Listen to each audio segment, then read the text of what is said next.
साथ मैं पल्लवी रविंद्र सिंह। राजस्थान में बम्पर मतदान के बाद अब सियासी दलों की धड़कनें बढ़ने लगी हैं।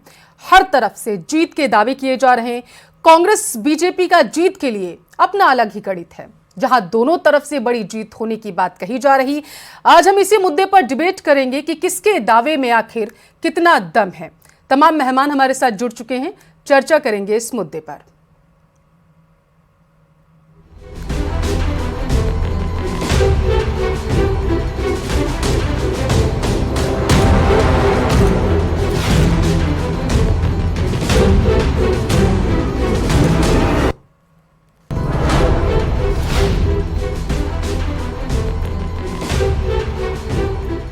रिकॉर्ड मतदान, मचा घमासान।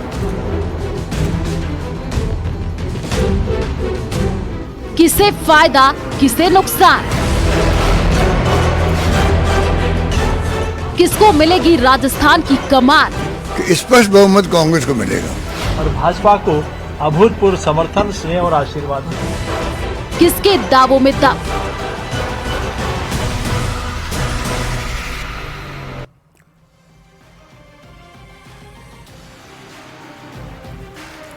चलिए चर्चा की शुरुआत करेंगे। बीजेपी प्रवक्ता डॉक्टर निमिषा हमारे साथ जुड़ गई हैं और इसी के साथ कांग्रेस प्रवक्ता हैं अजय हमारे साथ जुड़ चुके हैं और योगेंद्र गुप्ता, आप आम आदमी पार्टी के प्रवक्ता हैं, राजीव जैन राजनीतिक विश्लेषक हैं, हमारे साथ जुड़ चुके हैं।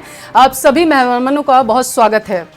चर्चा की शुरुआत में अजय जी आपसे करना चाहूंगी, क्योंकि अभी सत्ता में आप लोग हैं और राजस्थान के अगर इतिहास को उठा करके देखें तो कुछ ऐसी तस्वीरें देखने को मिली हैं कि जो रिवाज रहा है वो हर 5 साल बाद बदल जाता है। मतलब सरकार बदल देती है राजस्थान की जनता। कांग्रेस को ऐसा क्यों लग रहा है कि वो वापसी करेगी?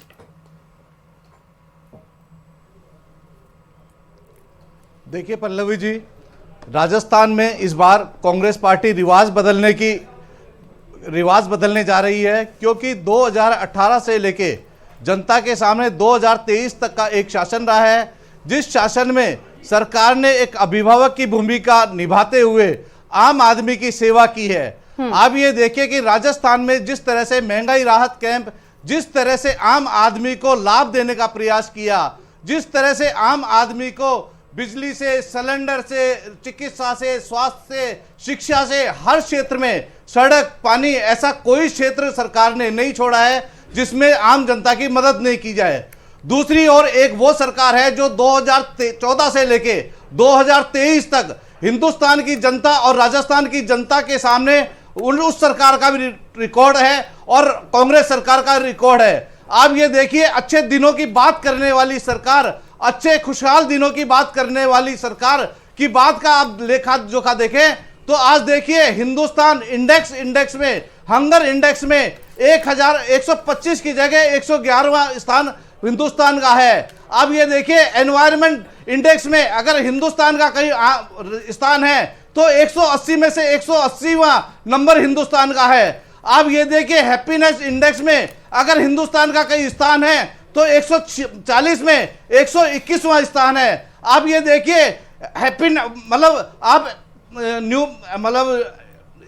स्वतंत्रता के मामले में, प्रेस स्वतंत्रता के मामले में अगर हिंदुस्तान का नंबर देखें तो 160 में से 141वां नंबर है। आप ये देखिए युवाओं का देश, एक भारत एक युवाओं का देश है, एक बहुत अजय जी, आप विदेशी धरती पर किए गए एक सर्वे को यहाँ पर बता रहे हैं। एक मिनट अजय जी, आप विदेशी धरती पर किए गए एक सर्वे को यहाँ पर बताते हुए नजर आ रहे हैं। अच्छा होता अगर आप ये बताते कि बीजेपी शासित प्रदेशों से राजस्थान किन मायनों में ऊपर उठा है। खैर, मैं आऊंगी आपके पास। निमिषा जी हमारे साथ बीजेपी जुड़ी। अजय जी आऊंगी आपके पास। निमिषा जी, ठीक है, ने जो वादे किए वो 96% कांग्रेस। अरे तो तब जवाब देना चाहिए था ना। अब आऊंगी आपके पास, निमिषा जी के पास जाऊंगी, बीजेपी से हमारे साथ जुड़ी हुई हैं। निमिषा जी, बीजेपी केंद्र के द्वारा की गई योजनाएं जो थी और दावे के जो प्रचार किए गए उनको लेकर के सियासी धरातल पर उतरी राजस्थान में, और वसुंधरा राजे सरकार में जो काम किए गए बीजेपी उनको लेकर के चुनाव लड़ने के लिए उतरी थी। सीएम का चेहरा लेकिन आपकी तरफ से क्लियर नहीं किया गया है अभी तक। क्या लगता है, राजस्थान की जनता ने वोट किया होगा तो आखिर किसके चेहरे पर किया होगा? और अगर कामों की मैं बात करूं तो केंद्र के कामों को लेकर के किया होगा या फिर राज्य के कामों को लेकर के किया होगा जो वसुंधरा सरकार में की गई थी? पल्लवी जी, सर्वप्रथम तो मैं आपके चैनल के माध्यम से राजस्थान के देवतुल्य मतदाताओं को प्रणाम करूंगी, अभिनंदन करूंगी। आपने बढ़ चढ़ करके लोकतंत्र के महापर्व में हिस्सा लिया। आपको खमा गणी, प्रणाम, अभिनंदन। 80 सीटों पर 80% से ज्यादा मतदान हुआ है। व्यवधान, धीरे चला मतदान, लेकिन व्यवधान को लांघते हुए राजस्थान वासी, हमारे देवतुल्य मतदाताओं ने बढ़ चढ़ के मतदान किया है। रात देर तक लाइन लगी रही, लेकिन डट कर खड़े रहे। आपका एक वोट राजस्थान के सुशासन की गाथा लिखेगा। पल्लवी जी, अब मैं हमारी पार्टी के मुद्दों पर आती हूँ। देखिए, राजस्थान के अंदर राज्य सरकार ने हर केंद्र सरकार की योजनाओं पर बाधाएं लगाई। जैसे मैं बात करूं तो प्रधानमंत्री आवास योजना के 20 लाख आवास बन गए और आगे 9 लाख को रोक दिया। इसी तरह से जल जीवन मिशन के अंदर 45,000 करोड़ रुपया राजस्थान को मिला। 20,000 करोड़ का घोटाला राजस्थान की सरकार जांच हो रही है, वो जांच चल रही है। इसी तरह से मैं उज्ज्वला कनेक्शन की बात करूं तो हमारी बहनों के पास 72 लाख उज्ज्वला कनेक्शन है और इन्होंने 17 लाख पर लास्ट मंथ में आकर के सब्सिडी दी, उसमें भी घोटाला किया। जब कनेक्शन 75 लाख है तो आपने 17 लाख पर क्यों आपने सब्सिडी का भ्रम दिखाया? वो जो केंद्र सरकार की सब्सिडी आती थी उसको राज्य की कांग्रेस सरकार ने अपना बताना करके गुमराह करने का प्रयास किया। चिरंजीवी योजना का ढोल बड़ा पीटा, लेकिन 25 लाख का किसको मिला ये बता नहीं पाए और 25 लाख के मुआवजे को इन्होंने मेडिकल बोर्ड के कंसल्टेशन में डाल दिया। तो ढोल तोता बजा, दो थोता चना बाजा घड़ा, लेकिन मिलिया का काई कोनी, वोट को नहीं मिलिया। राजस्थान की जनता समझ चुकी है, परिणामों के आधार पर प्रमाण देती है और आप देखिएगा कि एक बढ़ चढ़ केंद्र सरकार की योजनाओं को ध्यान में रखते हुए राजस्थान की जनता ने वोट किया होगा या फिर वसुंधरा राजे सरकार में जो कार्य किए गए थे उसको लेकर? बिल्कुल, इस सवाल का जवाब निमिषा देखिए, जी। बदले की भावना से काम किया ना। देखिए, बदले की भावना से केंद्र राज्य सरकार ने काम किया। पूर्ववर्ती भारतीय जनता पार्टी के शासनकाल की भामाशाह योजना देख लीजिए आप। उस भामाशाह योजना को बदले की भावना से बंद किया गया। इसी तरह से अन्नपूर्णा रसोई योजना थी, उसका नाम बदल करके इंदिरा गांधी रसोई योजना किया और उसको भी ठप सा रखा, उसमें भी घोटाले चलते रहे। तो दोनों ही था, पूर्ववर्ती राज्य सरकार, भारतीय जनता पार्टी की सरकार और केंद्र सरकार के जितने भी सहयोग योजनाएं पहुंच रही थी, उनको मिल करके राजस्थान की जनता ने प्रचंड बहुमत के साथ भाजपा का सुशासन लाने का संकल्प किया और परिणाम 3 दिसंबर को आपके चैनल पर हम सब बैठेंगे और पुनः 3 दिसंबर का इंतजार तो आम आदमी पार्टी भी कर रही है, क्योंकि चुनावी रण में उन्होंने भी ताल ठोकी हुई है। योगेंद्र जी, आपके पास आते हुए, केंद्र में बैठकर आप कांग्रेस का सपोर्ट कर रहे हैं, प्रदेश में आते हैं तो अकेले लड़ रहे हैं, जनता कंफ्यूज नहीं होगी? आपको नहीं लगता? नहीं, कंफ्यूजन कुछ नहीं है पल्लवी जी। ये तो पहले दिन से स्पष्ट था कि हर राज्य में जितने भी इंडिया अलायंस के पार्टनर्स हैं उनका अपना अपना संगठन है, उनकी अपनी राजनीति है। केंद्र की राजनीति अलग तरह की है और जो राज्य है उनकी राजनीति अलग तरह की है, वहाँ के मुद्दे भी अलग हैं। तो चूंकि हम अपना पार्टी का विस्तार भी कर रहे हैं, हमारे पास अपने मुद्दे हैं, अपना शासन है, इसलिए हम सभी दलों ने अपने अपने क्षेत्र में चुनाव लड़ा, इसमें मतदाता कहीं कंफ्यूज नहीं है। अब जहाँ तक सवाल, देखिए आज का जो दिन है, मुझे लगता है कि अब से लेकर 3 तारीख तक दोषारोपण करने, टीका टिप्पणी करने का दिन तो खत्म हो गया, क्योंकि मतदाता मत तो दे चुका है। अभी तो पार्टियों के जो प्रवक्ता हैं या पार्टियों के जो भी लोग हैं, उनकी ड्यूटी बनती है कि किसी चैनल पर जाए तो साफ गोई से बात करें कि हमने क्या किया और क्या नहीं किया।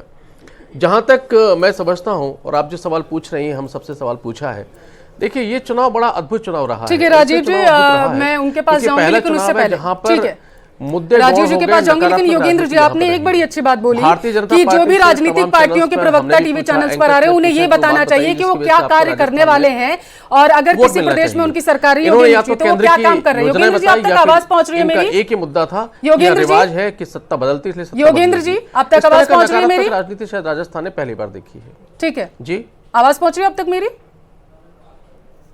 हाँ पहुंच रही। तो सवाल सुनिए सर, वरना जवाब नहीं दे पाएंगे, सवाल ही नहीं सुनूंगी तो। खैर, आपने एक चीज अच्छी बोली कि प्रदेश में क्या कार्य किए गए हैं, सत्ता जो अगर कोई सत्ता में पार्टी है वो आकर के वो बताएं, ताकि जनता जो है वो भी क्लियर हो सके कि भैया हमने जिसे मतदान किया है वो उस लायक थी भी पार्टी या नहीं थी। पंजाब और दिल्ली में आपकी सरकार है, उससे पहले कांग्रेस सत्ता में वहां पर बैठी हुई थी।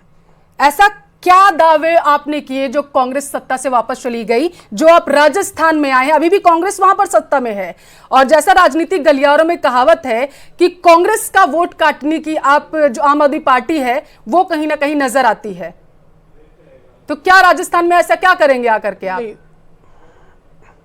देखिए, ये तो क्या है, सत्ता के गलियारों की बातें हैं, लेकिन हमने जो दिल्ली और पंजाब में किया वो तो सबके सामने है, और यही वजह है कि लगातार 3 बार से हम वहां पर जीत रहे हैं। अगर राजस्थान में इन दोनों दलों ने कभी भी कोई अच्छा काम किया होता तो इनकी सरकार आज के पहले रिपीट हो चुकी होती। राजस्थान में इनकी सरकार रिपीट नहीं होती, इसका सीधा सा मतलब है कि जनता ना भाजपा से खुश है और ना ही कांग्रेस से खुश है। सवाल यही था, अगर होता जनता तो दिल्ली की कंफ्यूज तरफ हो जाएगी। राजीव जी, आपके पास आते हुए, राजस्थान में त्रिकोणीय मामला कहीं ना कहीं क्या आपको लग रहा है कि बन रहा है? आम आदमी पार्टी भी है, छोटे मोटे दल भी एक्टिव हो चुके हैं, कांग्रेस और बीजेपी तो बड़ी पार्टियां पहले से ही वहां पर मौजूद हैं। त्रिकोणीय मामला आपको लग रहा है, और जैसा कि राजीव जी कह रहे हैं कि अगर दोनों पार्टियों ने काम किए होते तो ऐसा माहौल ही नहीं बनता, हम आते ही नहीं वहां पर प्रदेश में लड़ने के लिए। तो आपको क्या लग रहा है, पहले तो ये बताइएगा, कंफ्यूज होगी जनता या नहीं होगी? एक तरफ कह रहे हैं कि कांग्रेस जो है और बीजेपी ने काम नहीं किया, दूसरी तरफ ये भी कह रहे हैं कि हाँ ठीक है, केंद्र में काम किया होगा तो वो देख लेंगे। देखिए पल्लवी जी, त्रिकोणीय मुकाबला तो राजस्थान में कहीं है नहीं। ज्यादातर कुछ सीटों पे, 180 सीटों पे तो मैं ये मानता हूँ कि मुख्य मुकाबले में भारतीय जनता पार्टी और कांग्रेस के बीच ही मुकाबला है। जो तीसरे मोर्चे की आप बात कर रही हैं, उनकी उपस्थिति तो बहुत कम नजर आई, वो उस तरीके से लड़ भी नहीं पाए।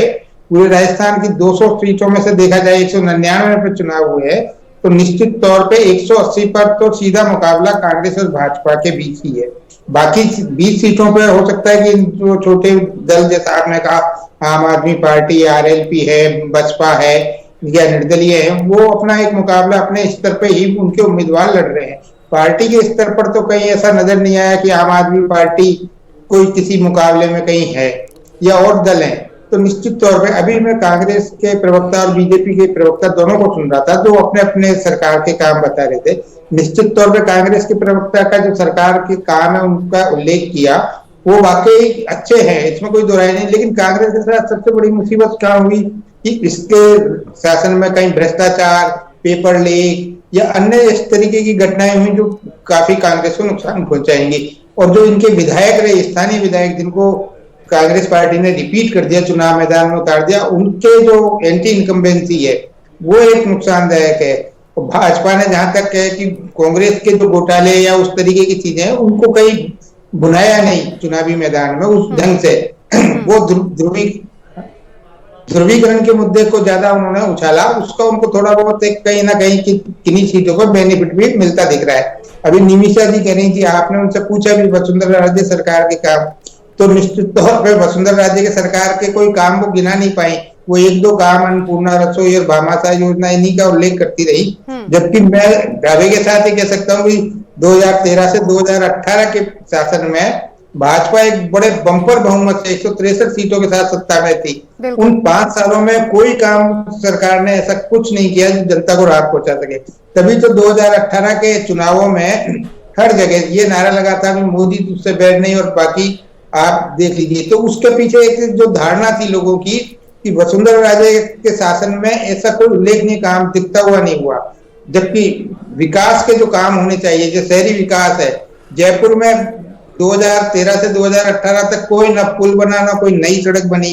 जबकि कांग्रेस के शासन में उससे पहले 2008 से 2013 काफी बड़ा डेवलपमेंट के काम हुए, मेट्रो तक आई। मेट्रो को ये भाजपा वाले कुछ जो इनकी सरकार थी वसुंधरा जी की, वो चीज को बहुत डिग्नाई करती रही। जबकि प्रधानमंत्री इस पर जोर देते रहे जब उनका केंद्र में सरकार बनी कि छोटे शहरों में भी मेट्रो का विस्तार या उनकी होनी चाहिए। तो इस दोनों की जो तुलना करें तो कांग्रेस में तो जो स्थानीय विधायकों के प्रति जो नाराजगी है उसका फायदा भाजपा उठाती दिख रही है।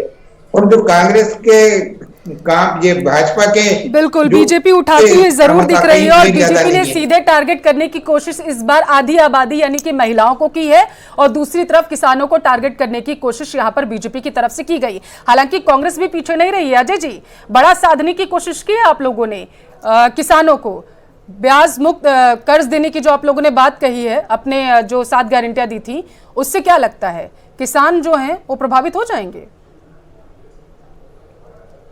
देखिए पल्लवी जी, कांग्रेस का इतिहास रहा है चाहे किसान हो, चाहे युवा हो, चाहे महिला हो, चाहे कोई भी हो, हर वर्ग के साथ काम करने का प्रयास किया है। आप ये देखिए कि यूपीए के समय भी कांग्रेस ने किसानों के 70,000 करोड़ के ऋण माफ किए थे। आप ये देखिए कि राजस्थान में सरकार आने पर राजस्थान सरकार ने भी सहकारी बैंकों के माध्यम से प्रत्येक सहकारी बैंकों के कर्ज राजस्थान सरकार ने माफ किए। लेकिन केंद्रीकृत बैंकों के कर्जा क्यों नहीं माफ कर पाई? क्योंकि भारतीय जनता पार्टी की केंद्र सरकार ने रिजर्व बैंक ऑफ इंडिया और स्टेट की मीटिंग किसी भी तरह से नहीं कराने दी। राजस्थान की सरकार ने, भारत सरकार ने राजस्थान की जनता से जो बैर माना, जो राजस्थान की जनता ने केंद्र को 25 के 25 सांसद दिए, आप देखिए उसके बदले राजस्थान को क्या मिला। राजस्थान की तुलना मणिपुर से की गई। आप ये देखिए अजय जी, 19,444 किसानों की जो जमीन कुर्क हुई थी, ये पिछले 5 साल का रिकॉर्ड है। निमिषा जी आऊंगी आपके पास। अजय जी, 19,444 किसानों की जमीन कुर्क हुई है, पिछले 5 सालों का ये रिकॉर्ड है, उसके बारे में कुछ बताएंगे आप? उनके पास कोई बात नहीं है, इसलिए वो मेरी बात को रोकना चाहती है। आप ये देखिए, 2 करोड़ रोजगार देने वाली सरकार, 2 करोड़ रोजगार देने वाली की सरकार आज तक जा रही है, की रिपोर्ट आई है, भर के झूठ अजय जी, सरकार ने छीने हैं। अजय जी, युवाओं का देश, आप मेरा सवाल सुन पा रहे हैं? अजय जी या नहीं सुन पा रहे हैं? ऊंची आवाज में कितना ही अजय जी सवाल, राजस्थान के मतदाता निर्णय कर चुके हैं। ठीक है अजय जी, 19,444 जो किसान हैं उनकी जमीन जो थी वो कुर्क हुई थी, पिछले 5 सालों का ये रिकॉर्ड है। इसके बारे में भी जवाब दे दीजिए फिर, अगर किसान हितैषी बनने की कांग्रेस पार्टी अगर कोशिश कर रही है तो। पल्लवी जी, जो भी अगर किसानों को कहीं तकलीफ आई है तो उसका कारण केंद्र सरकार की केंद्रीकृत बैंकों का ऋण माफ नहीं करना है।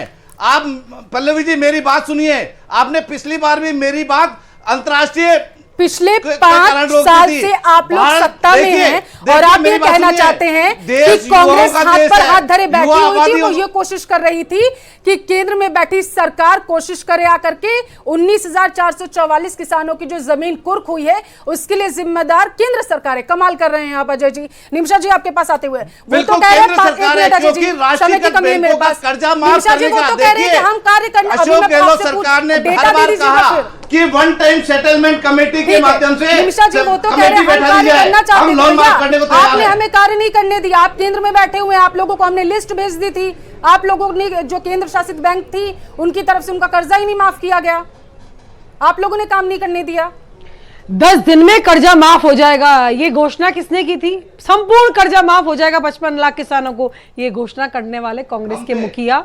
और उसके बाद क्या किया? जमीन आपने कुर्की की उनकी, और उनको कृषि कनेक्शन नहीं दिया। किसान सम्मान निधि के माध्यम से राजस्थान का किसान भाई अपना कार्य करता रहा और अब उनकी किसान सम्मान निधि 6,000 से बढ़ के 12,000 होने वाली है। ये निर्णय हमारे किसान भाइयों का है, बीज से लेकर के बाजार तक प्रधानमंत्री जी के नेतृत्व में किसान भाइयों की चिंता की जाती है। आपके बीच में मैं बोली नहीं मैं, लेकिन किसानों के साथ बदला लेने वाली कृषि कनेक्शन नहीं दिए इन्होंने। ठीक है निमिषा जी, अजय जी लगातार की बात करके बिजली इन्होंने 2,000 के लिए भेजी थी जिन्होंने केंद्र शासित बैंकों से कर्जा लिया था। अजय जी, अजय जी समय की कमी है, 82 लाख ये रैली नहीं है किस तरीके से बयान किसान भाई है, 82 लाख। निमिषा जी प्लीज समय की कमी है, अजय जी जल्दी से जवाब दीजिएगा 30 सेकंड में कि कितने किसानों की आपने लिस्ट बना करके केंद्र सरकार को भेजा था? जा रही निमिषा जी है। आपका नाम अजय है, प्लीज विक्ट्री कांग्रेस भाजपा। अजय जी, जितने भी केंद्रीकृत बैंकों के ऋण थे उन सभी किसानों की लिस्ट केंद्र सरकार के पास भेजी थी। झूठ बताइए, कागज किसान दिखाइए ईआरसीपी में आपका काम है। आप ये देखिए ईआरसीपी के लेके प्रधानमंत्री जी ने 2 बार झूठ बोला, हर बार झूठ बोला, लेकिन चुनाव के दौरान टिप्पणी करने से काम नहीं पड़ेगा, बताना पड़ेगा लेकिन कितने किसानों का कर्ज राज्य सरकार ने माफ बदले की भावना। ठीक है, समय की कमी है मेरे पास। बहुत बहुत शुक्रिया आप सभी मेहमानों का इस मुद्दे पर चर्चा करने के लिए और जुड़ने के लिए। दावे बहुत सारे कर दिए गए, बीजेपी की तरफ से किए गए, कांग्रेस की तरफ से किए गए हैं और आम आदमी पार्टी भी इस बार चुनावी रण में उतरी हुई है अपनी किस्मत आजमाने के लिए। देखना होगा 3 दिसंबर को कि राजस्थान की जनता ने आखिर आशीर्वाद किसको दिया है। फिलहाल के लिए इस चर्चा में इतना ही। यहाँ रुकेंगे एक छोटे से ब्रेक के लिए।